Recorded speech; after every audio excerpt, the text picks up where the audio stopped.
Hello everyone, and welcome back to our channel. Today we're diving into a story that mixes politics, property, and public perception. And let me tell you, this one is loaded. Julius Malema, the leader of the economic freedom fighters, has once again found himself at the center of a storm. And no, it's not about a fiery rally speech or an EFF protest in parliament. This time it's about bricks, mortar, and millions of rands worth of prime South African real estate. According to reports, Malema's property portfolio, yes, you heard correctly, property portfolio, is sitting at well over R21 million in acquisition costs. That's just the purchase price. After renovations, upgrades, and a few luxury touches, the market value is said to be even higher. We're talking Sandton mansions, lavish interiors, and landscaping that would make a golf estate look modest.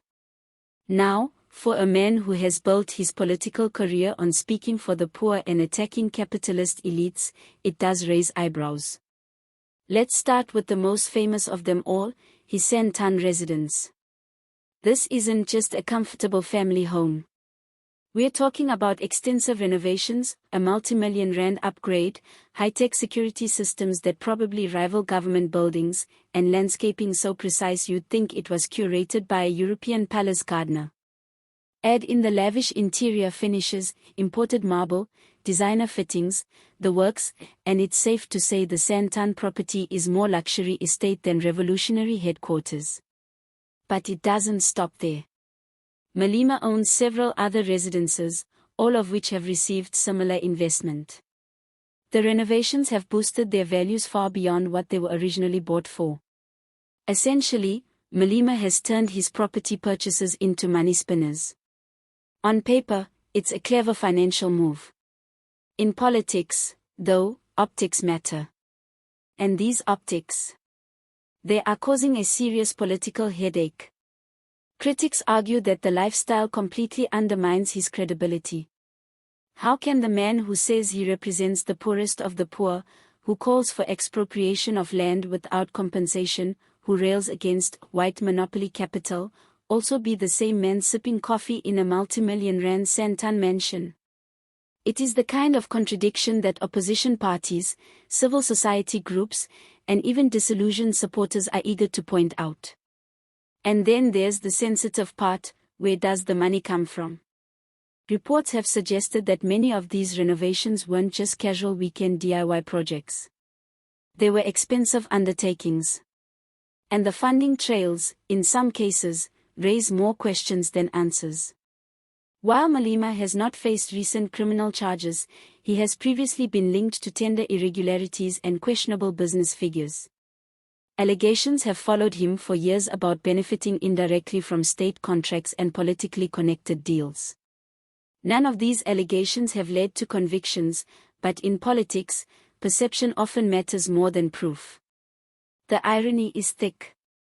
Malema built his brand as a political firebrand, challenging privilege, wealth, and entrenched power. His rallies are filled with rhetoric about redistribution and economic freedom. Yet, critics say he's living the very life he condemns. It reminds many South Africans of that old saying, "Do as I say, not as I do." Of course, his supporters tell a different story. To them, this is all just another political attack. They argue that Malema's personal wealth is irrelevant, that he's still the voice of the people, and that his enemies, particularly the ruling ANC and the DA, are desperate to use any scandal to weaken him ahead of elections. They say it's about distracting from the failures of government by focusing on Malema's personal life. But let's not forget, politics is also about symbolism. When you're telling South Africans that the system is rigged, that the poor deserve land and homes, that the rich live in obscene luxury, your own lifestyle becomes part of the story. Every swimming pool, every imported tile, every electric fence becomes a metaphor for whether or not you practice what you preach. Now, let's zoom out a little. Malema isn't the first South African politician to face questions about wealth. From the days of apartheid-era elites to the corruption scandals of the democratic era, there's a long history of leaders living large while speaking the language of sacrifice. What makes Malema's case stand out, however, is the sharpness of his rhetoric. He doesn't just criticize inequality, he attacks it head-on. He doesn't just question the rich, he vilifies them. So when it turns out he's enjoying some of the same comforts, it naturally becomes explosive. This also raises bigger questions about accountability. South Africa has had institutions like the Public Protector, investigative journalists, and civil society watchdogs shining light on the lifestyles of politicians. But are the accountability mechanisms strong enough? Or are we in a situation where leaders can demand transparency from others while avoiding it themselves? Another angle here is the timing. The story emerges just as the EFF continues to position itself as a growing force ahead of the next national elections. Malema's speeches are sharper than ever, the party is building alliances, and the Red Berets are determined to increase their share of power. Having a scandal about personal wealth surface at this time is inconvenient, to say the least. But here's the twist. For all the criticism, Malema has proven time and again that scandals don't necessarily kill his career. In fact, they often energize his base. His supporters see him as a survivor, a fighter who thrives under attack. In their eyes, every headline about his properties is just further proof that the establishment fears him. The more negative press he gets, the stronger their loyalty seems to become. Still, this property saga could be different.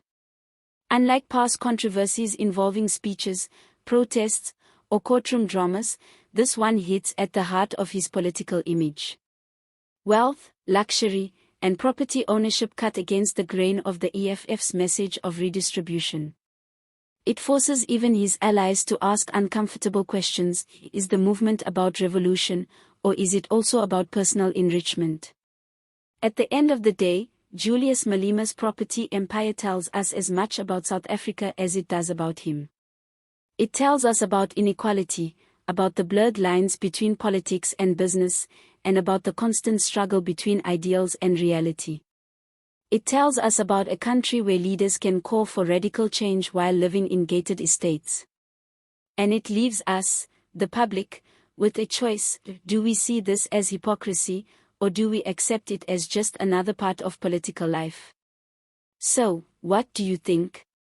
Is Julius Malema's property empire proof of hypocrisy, or is it just smart personal investment? Does it weaken his message, or is it irrelevant compared to the bigger fight for economic freedom? That's where I'll leave it for today. If you enjoyed this deep dive, don't forget to hit that like button, subscribe to the channel for more political analysis, and leave your thoughts in the comments below. We want to hear from you, especially on this one, because it's bound